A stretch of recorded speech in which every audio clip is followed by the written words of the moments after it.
So we have Matt, please. Establishing searchable decision-making transparency tool.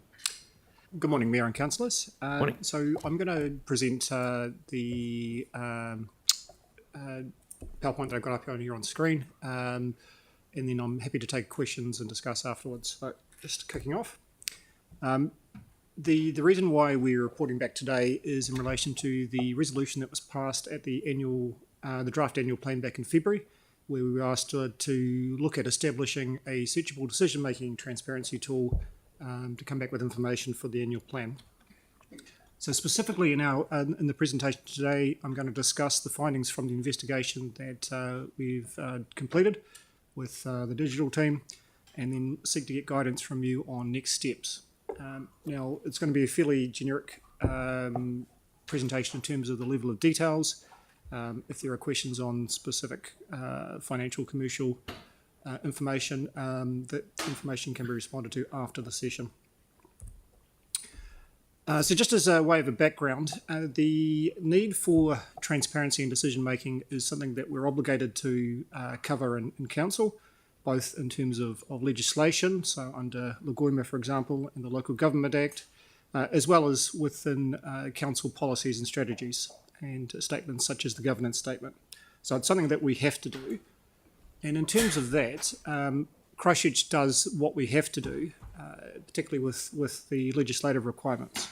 So on screen is a screenshot of our current website, where we've got links to provide the public with information such as upcoming meetings, agendas and minutes for meetings.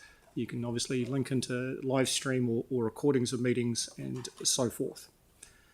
Now, in addition to the main page, we have a hosted page on which all our agendas and minutes for our public meetings are published, and there's a screenshot of it there. It has all the things that we're obligated to fulfil under the Local Government Act, and it's a pretty basic site, but it has the information there. Now, during the draft annual plan, the Wellington City Council was referenced as a benchmark in terms of the information available to the public from them.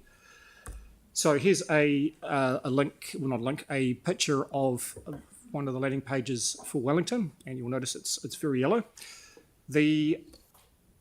Similar to our one, it has information about accessing meetings, getting into meeting documents, etc. But it has more than what we currently offer. In our research, we've looked at Wellington, we've looked at other councils, and in terms of the amount of information relating to decision making, Wellington has a broader range of material than most other authorities in New Zealand. Now, one of the things that is good on the Wellington website for the public is that it has the ability to trace a decision made at one of these meetings, right from the original staff report through the decision-making process, the final decision, including the voting record for that, and in terms of the implementation of that decision, there's also the ability to do a search and find all that information. So it's quite complete and it tells the whole story. Now, if we compare that online experience to Christchurch, there are some similarities and some variances. If we think about some of the things we've touched on before, things like having the future meeting calendar, meeting papers, released confidential documents, both Wellington and Christchurch do that. In terms of differences, so one key difference is the searchability that's available on the Wellington site compared to Christchurch. We have a partial search which allows you to get some information, whereas the Wellington one is more thorough. But there's a proviso on that, which I'll come back to. And then the key difference is the one that I've just alluded to as well, and that is on Wellington you can trace a decision from start to finish, including voting, whereas on the Christchurch site you can't. You can look up the minutes for a meeting, but it's a bit harder from a member of the public's point of view to understand what's happened on a particular issue. Now, to facilitate the delivery of this information, there are some similarities between what we currently have in Christchurch to what Wellington has. One key thing is that we both use the same back-end system to generate our agendas and minutes, to publish them, and there's very little difference between the two of us there. For the public website, Wellington manages all of their website, including the publishing of their agendas and minutes and all the other information that's there. We have a mixture where we have some generic information on our Christchurch City Council hosted site, and we have a vendor hosted site where our agendas and minutes are on. There's a difference between us and them in terms of what you use to get into your agendas and minutes. So you use, of course, Big Tin Can Hub. They use Diligent Board Books. They have a voting tool for their council chambers. It's a push-button device where you have to be present in the room, but you can vote. If you're not present in the room, it has to be added manually, whereas, of course, here in Christchurch, voting is only generally managed by the divisions process in terms of recording it into the minutes. One thing to note here, though, with their website compared to ours, so we have an automation in place whereby where a set of agendas or minutes are published, it's done at a push of a button, and that then pushes the information out straight away with low admin overhead. All the information that's currently available on the Wellington side is there manually. So all the voting records, all the tracing the decision from the start to the finish, that's all typed in by people at the back end. So it takes a lot of time each meeting to update that so that the information is complete. No automation as of the moment. Now, if we look at Wellington and compare to other authorities too, compared to what we have, then really what we could say is that there's an aspirational state that we'd like to get to. On one hand, on the left-hand side of the picture, we want to do what we're currently doing. So that's making available to the public upcoming meetings, publishing all the required papers that are required under legislation, showing released confidential documents when they're released. So we want to keep doing that because that's what we should do. As part of an aspirational state, we'd want to do something that is akin to what Wellington is doing, and that is give the public the ability to trace a decision and be able to see from start to finish how it came about and what's been done to implement it.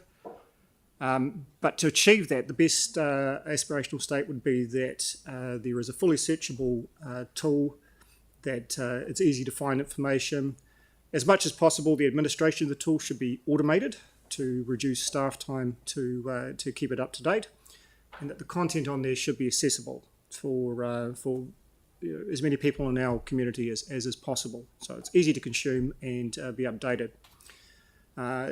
Achieving this, we feel, would lead to improved transparency, which is a key driver for this the resolution for this item, and of course, hopefully lead to an increase in participation as it's easier to consume and get involved in the advice and decision-making process.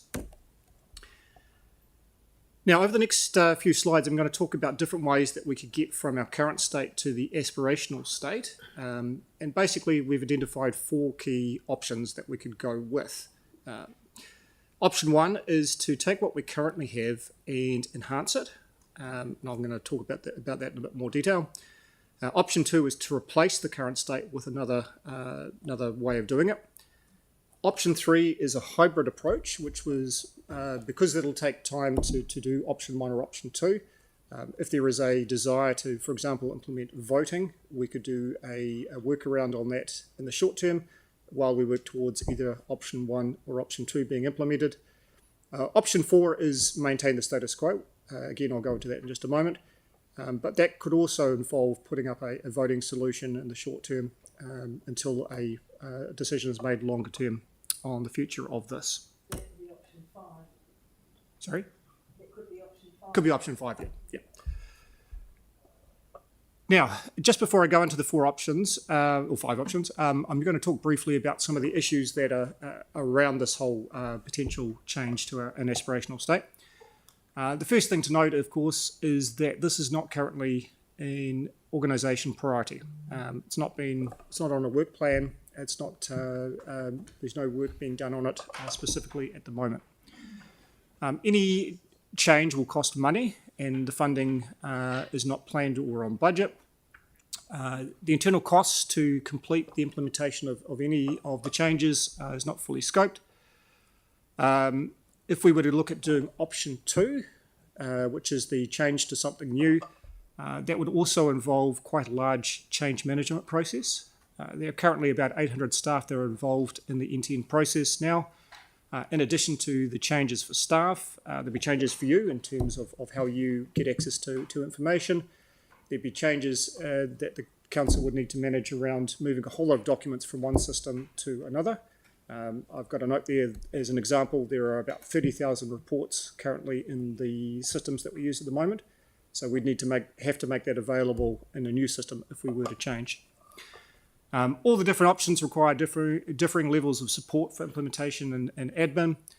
And potentially, depending on if we were to advance one of these, there would be the possible need to change the work program, delay or defer some work to make this happen. Now, one thing to note with that too is that any change would require involvement from the digital team, and they're under a lot of pressure with a number of projects at the moment, in particular the cloud transformation program. We were moving a lot of our infrastructure to the cloud, so that could also have an impact on timeframes in terms of critical resources being available. Okay, so we're going to move quickly into the main options that we've identified from our investigations. So first one is to stick with what we currently have, but make it better. One of the requirements to achieve the aspirational state is to bring in a voting system. So our current system does have a voting system, but it's not compatible with many of the council back-end systems. So we'd have to look to enhance it by spending some money to make it better. On that, if we were to go down that path, at least one other council has expressed an interest in doing the same thing. So there is the opportunity there to cost share and reduce the impact for ratepayers. The vendor, to achieve the changes required to get to our aspirational state, says that their work will take about 6 months. But that doesn't mean that implementation can be done in 6 months because there is the bits for Christchurch City Council to do, which could take longer depending on critical resource availability. The second option, which is the one to move to a different management of the process. As part of this investigation, we released an RFI to the market to have a look at what else was out there. We had 3 key respondents apart from the incumbent to that RFI. And just a quick note about this, there are at least 2 really viable software as a service options that we could move to.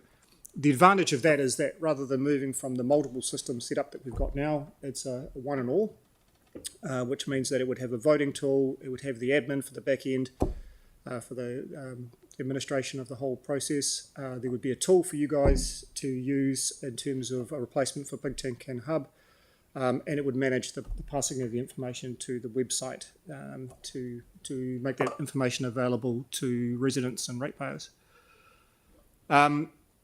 One of the potential advantages of this move is that each year we pay licensing costs to run the current systems. The software as a service options are cheaper, so anywhere from 1/3 to 2/3 of what we're currently paying. One of the respondents to the RFI came back with a price that was 3 times the cost. They're not one that we're going to look any further into because they're not proven, and they don't work with any councils in New Zealand at the moment or in this area specifically, so there's not a lot of merit in following them up. Again, as with all the options, implementation is dependent on Christchurch City Council of resources being available. And of all the options, this is the one that best fits the digital strategy for the council about moving more things into the cloud from having physical hardware on site. Option 3 is the hybrid option. So this comes back to the idea that we will go with either option 1 or option 2, but because that's going to take a period of time, if we wanted to put voting in for meetings like this, for the council or for the committees and community boards, we could do that with a standalone solution. The idea here being that that solution would be in place as a technical offering for a period of time,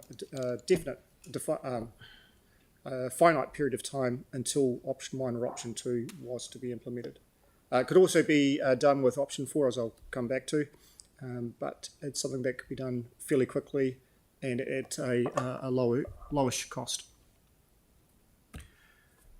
Option 4 is to say there's a lot of cost in that involved in the moment, a lot of effort. If it's not to be a priority straight away, we could put this piece of work on hold and then revisit it in a year or 2 years, revisiting the market to see what's happening there, whether there's better options in the market, or if some of the existing ones are more mature, then that's something we could then pursue at that time. That would also fit in terms of some of the other digital projects that are in play at the moment. It would mean that there'd be more resources available and we could deliver things in a more timely way as a result. If we were to go down the path of staying with what we currently have, of course we wouldn't achieve our aspirational state, but we could do some things in the meantime, such as we could still put a voting system in and then look at a way to get voting records up to the web to offer that as a transparency tool for residents. Now, in the next couple of slides, I'm just going to talk about timelines and costs from what we know at the moment. In terms of timelines, we know what the vendors say that they can deliver their parts by. And so that ranges from 3 months for one of the software as a service options, if we were to go with that one, up to 12 months. And in between, if we were to enhance the current systems, that would be 6 months from the vendor's perspective. Those times are just high level, but the big risk around them is the fact that we can't guarantee staff resources to deliver that within the same time period, given the other work that's on at the moment. Now, with costs, so for the implementation of a software as a service or an enhancement to the current system, we know what those costs are going to be for the vendor, so that's known. The costs are not exorbitant in themselves. The bit that's unknown at this stage is the full cost for internal staff resources to support the project. And if we were to go with option 2, the cost to decommission our current systems to replace them with the new. One advantage of option 2 here, as alluded to before, is that longer term it would be a lower cost for ratepayers because the annual service costs are less than what the incumbent is. Now, take the next slide with a grain of salt in the sense that these are the impacts on rates for just the vendor costs alone, just to give you an indication. Costs, again, would need to be finalised and shared with you if we were to pursue one of the other options and actually confirm what the internal costs are going to be. So if we were to compare all of that, put it all together and look at the different options that we've got, option 2 is the better of the options longer term. It's the one that I said has the biggest change management, so there's some risk around that from a council point of view, but a longer term it'll be a better fit digitally. It's more proven in terms of being able to meet our aspirational state, but there is those unknowns around the internal costs and decommissioning costs to be worked through. So, in addition to option 2 being the preferred long-term solution and acknowledging that large change management process, just as a quick summary, any change is not currently an organisational priority. There's no budget for any work to progress in this area. There is no capacity to deliver the change before the election, and cost would need to be built in potentially to annual plan or long-term plan to progress. So that's my presentation. Thanks for your attention. Very good. You've lit up the board, so to speak. Tim? Yeah, thank you. You said that the estimate, or looking at the pricing, is some would be, say, from a third of the actual costings now to 3 times. So it's quite a varied. So I guess when we're looking at impact on rates, if we look at a system that's around about a third of what it's costing us now, there would be a reduction in rates. Is that correct? Or because I'm seeing here there's no Yeah. I'll talk to that in a bit more detail. So, as part of our investigations, we've talked to other councils that are using the systems that have responded to the RFI. Yeah. And the interesting thing with that one, the cheapest option, is that the experience of other councils with it is that it's more administrative heavy. So the risk with that is that, yes, we'll get a lower cost to run it year by year, but we may need more administrative resource to support it. So that could offset that cost. The difficulty with that one, is that there is no large councils of Christchurch's size that use it. It's generally small councils. So it's a little bit of an unknown. Yeah, I guess it's making clear to myself and my colleagues exactly what we're going to get in the sense of, so for instance, a record of our voting, which way we've gone, is it were we present or were we on video, etc. If that is all encompassed and what we get or what the public get, that is for me really important. Doesn't mean, because I talked to friends in both Hawke's Bay and Wellington, especially, doesn't mean that they're any happier with their councils having this kind of clarification, but at least we're kind of moving forward on that. Thank you. Celeste, please. Yeah, all good. Andre. Brilliant. Sarah. Kia ora, thanks so much for that. Three, I guess, key questions here. Firstly, is that rates impact OPEX or CAPEX? There's a few dependencies on that. There's a paper coming to the Finance Committee discussing. So that would be one of the, depending on what happens with it. Oh, Boyd, sorry.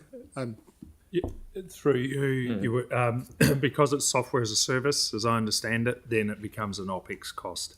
So is there a difference between the initial setup and the ongoing annual costs? Maybe one's CAPEX, the other one's OPEX. If we could get some more information on that, that'd be great. Yeah, it just depends on where we might find money for paying for it if we decided to go ahead. That was why I was asking that. Through yes, and look, it's a good question, Councillor. We can do some work, but essentially most of the costs will be OPEX, but we can come back. Thank you. The next one is Wellington. We're really open to talking to us more about actually using the same system they've got. We've had those conversations with Wellington. And Yes, we have. So we they're in fact going through a similar process to what we are at the moment, because at the moment they're, as I mentioned before, their way to get this information online is manually. Yeah. And they want to go to a more automated process as well. So we've had lots of discussions with them on the good things and bad things with the way they're currently doing it. Yeah. And they're wanting to get to the same state as us. Yeah. So they're looking at being able to get that automation sorted for getting things upline. So we might be able to go straight to doing that rather than having that more intensive admin, because they might have learned. Yeah. Great. And the other one is on that staff. Potential extra staff time, because I've had a look at the document that went out asking for the EOIs. I have no idea what people responded, but the document itself has nearly 90 criteria that it wanted people to respond to. So 90 criteria for putting this together, and only one of those was the searchable tool out of the 90 criteria. The rest of it made it clear that all of that backroom and admin stuff that we're currently quite staff intensive for workarounds. Staff are finding it difficult to do some searching themselves for tracing how decisions were made, all of those kind of things. So what potential cost savings do we get from doing this for the internal work? So not for residents' transparency even, but just for the organisation itself functioning better and people spending less time. So at the moment I've got one resident who got some issues with some trees. We're trying to work out when the planting plan got signed off, and staff are really struggling to find when we did that decision making, or if we did on that particular piece of planting, for example. And so it's not just residents looking up stuff. So what staffing savings? It's a good question. The issue though is that if I use Wellington as an example from what the public can see. So at the moment, the searchability of their online tool for external people from the not the council staff themselves, it is only limited to when they started entering this manual data. That's it. So it's the same issue with us in that if we move to a new system that has a searchable tool, it'll only be as good as from when we started, because we wouldn't be that's looking to backdate it. No, So- and that's fine. Yeah. It's just the day to day, like at the moment, from some of the functionality, the because it's got the rationale for why we would want that function. It's clear that currently staff are having to use workarounds and those kind of things, and that's time consuming. And so we'd be saving on those if we manage to get this new system as well. My observation is that the biggest issue is for the data that's being looked up prior to when we've got the current system in. So we implemented the current admin tool from the end of 2015. Yeah. And in that we've got most of the time tools that we use effectively to be able to find information. It's the stuff before that that's harder to find. It takes lots of staff time to try and locate it, because it's in different places. It's not named consistently. There's no searchable tool internally. So that's good to know with the searchability, because that stuff was around that time. But the actual day-to-day admin, it looks like there's workarounds happening with late reports, with the numbering systems, like a whole pile of things that are just more time-consuming than they should be. well, it's more process and adherence to process than the system. The system has when the system is used correctly, the information is there to be found. No, this is for putting stuff together now. The admin side of putting stuff Yeah, together. that's what I'm rather talking than about. searchability. Yeah. Yeah. So it's as I say, if the system is used correctly, Okay. it works fine. Thank you. Thanks. Tyler, please. Couple of quick ones. The first question is around if we did progress with seeing out what the options entail, would we be informed in what would be deferred in terms of the capacity of staff and what they'd be doing? I just done. That you had option 2. You Yeah. were leaning towards. Is that right? That's right. Yes. Yes. A member of staff from the digital team was supposed to be here today. Unfortunately, got called away. But we'd need to look at that, and we'd come back to you and let you know what the deferral would have to be. Okay. Hopefully staff can take that one offline. Just wondering if it might be a like for like. For example, if we're trying to digitize our database for public trust, that we don't take out customer experience work that they're currently doing too. The next question is around getting an idea on the options.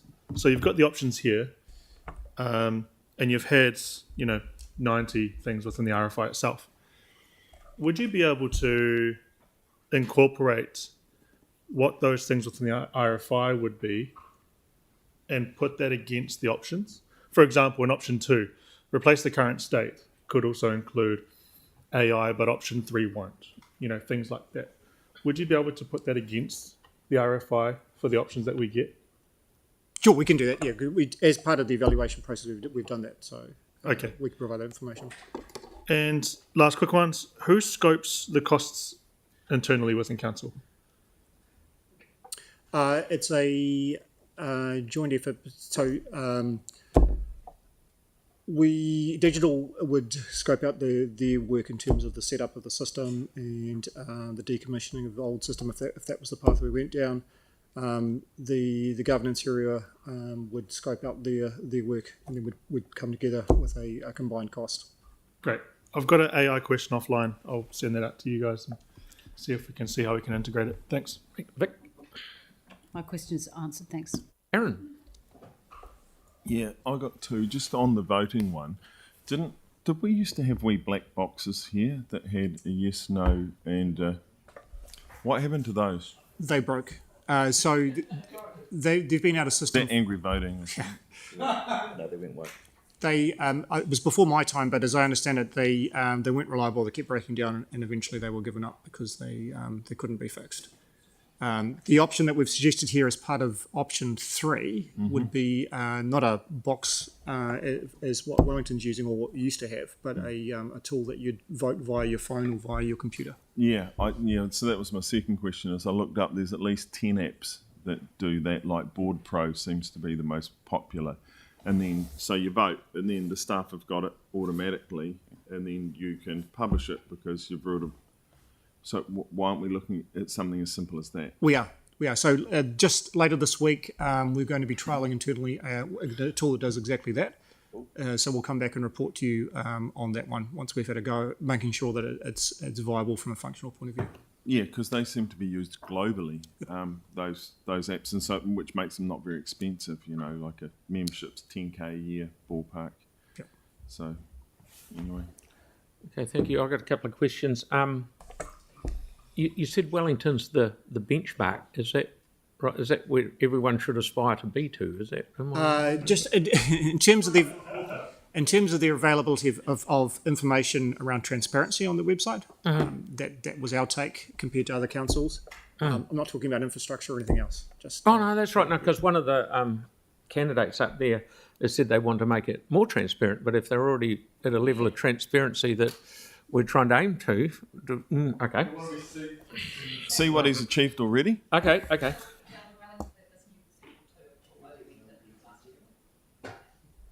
Now, just so I'm on the same wavelength, if we did do option 2 with a tailwind downhill, the tailwind would be the one that we'd go for.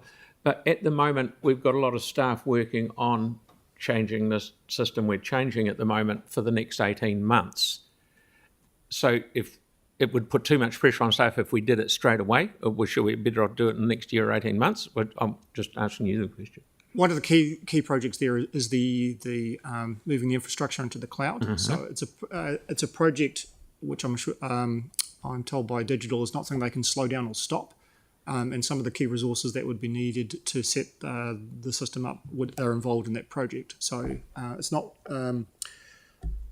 something that they're going to be working on 24 hours a day, 7 days a week. So there will be a time where resources would be available, but we'd need to get the steer from council that that's the way to go, so that we can plan then when what's a realistic time frame where we can still complete the other projects and look at implementing this one. Okay, thanks. And the other one that I see the licensing, that's the licensing costs. It might be a third or 3 times. Depends who you pick, but you obviously would go with hopefully for the one that's the least. But if we took that one, it's going to require more staff doing admin. So what you're saying, it could even itself out. Is that what you're saying?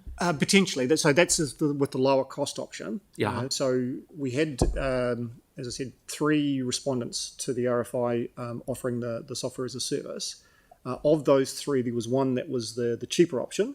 That's the one from our investigations with other councils that would end up being more admin intensive. Oh, that one. Be. Yeah. There's a one in the middle, which is being used by Auckland, or they're just transitioning to it now, which will still be cheaper than our current, but not as cheap as that one. So there would still be a saving there. Okay. Oh, so Auckland are working towards it at the moment. Okay, well, that'd be interesting.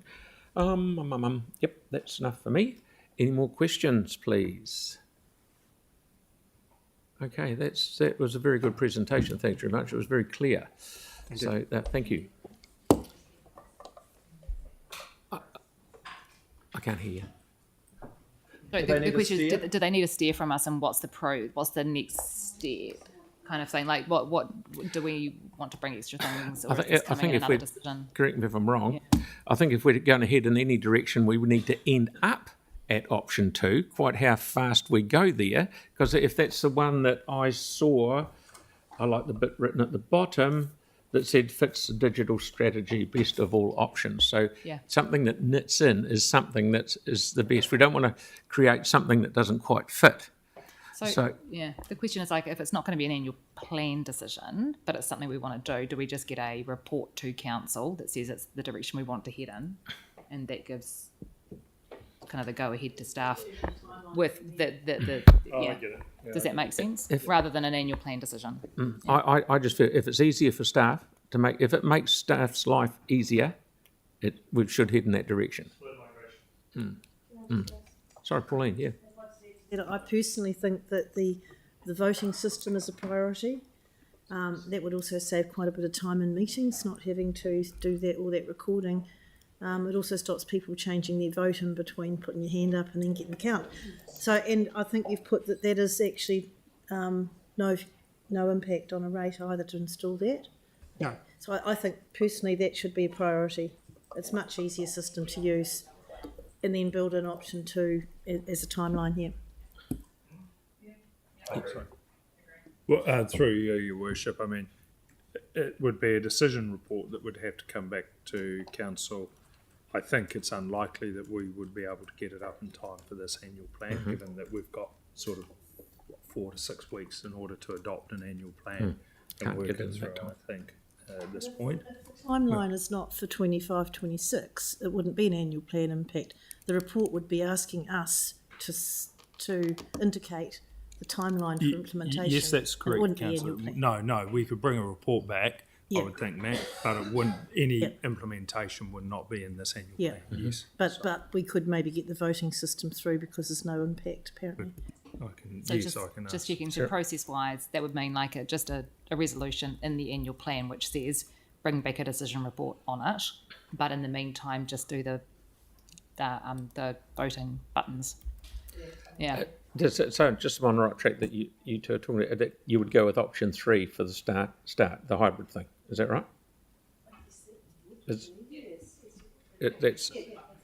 a step in the right direction, is it? Okay. Can I ask, why do we need to include it, reference it in the annual plan if it's not affecting the annual plan? Just because the resolution said to bring it back to the annual plan, the original resolution that everyone voted for. Yeah.